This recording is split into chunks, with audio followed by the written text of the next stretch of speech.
السلام عليكم حبايبي، عاملين ايه؟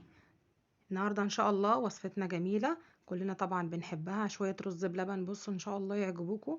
بسم الله ما شاء الله. شايفين الرز كريمي واحلى من بتاع المحلات. عملت 20 طبق باقل التكاليف. زي ما انت ما شايفه عملت كميه كبيره جدا والطعم جميل جدا. شايفين الكميه اللي انا عملتها ازاي؟ بسم الله ما شاء الله، كبيره جدا. تعالى بقى نشوف عملنا مع بعض ايه. معانا هنا 3 كوبايات من الرز مغسولين ومتصفيين كويس. هننزل بيهم في الحله. بسم الله. هنبدا اهو، وهننزل عليهم ب4 كوبايات ميه على حسب الكوبايه بتاعتي. كان الكوبايه بتاعتي صغيره فهنزل ب4 كوبايات من الميه اهو. 4 كوبايات تنزلي بيهم. هنبدا نقلبه كده بقى ونسيبه مع بعض لغايه ما الرز زي ما انتم ما شايفين كده يتسلق ويتهري معاكي. بمعنى اصح عايزينه في الوصفه دي يستوي جدا، بمعنى اصح يتهري. معانا بقى هنا كيلو من اللبن هننزل بيه. بسم الله اهو. قلبي بقى فيه شويه مع اللبن.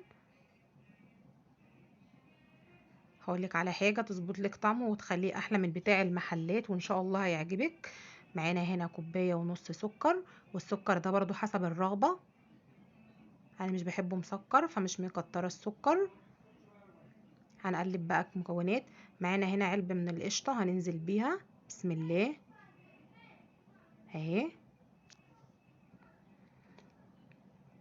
هننزلها كلها وهنقلبها مع الرز واللبن.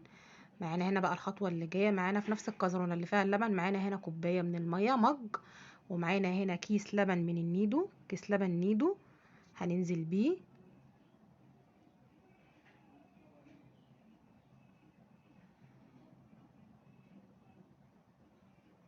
هنفضيه كله في مج الميه. جربي تحطي اللبن النيدو مع اللبن العادي، بيدي طعم وميكس جميل جدا. ومعانا هنا كيس كريم شانتيه هننزل بيه برضو مع كيس اللبن،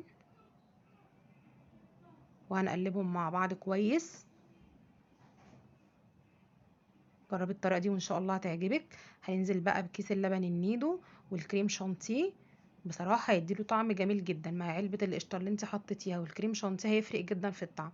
في نفس الكازرونه تاني برضو هتحطي كوبايه من الميه اللي هي المج، وهننزل بكيس لبن نيدو هنفضيه خلاص. وهنحط معلقتين كبار من النشا، دول معلقتين كبار هننزل بيهم برضو.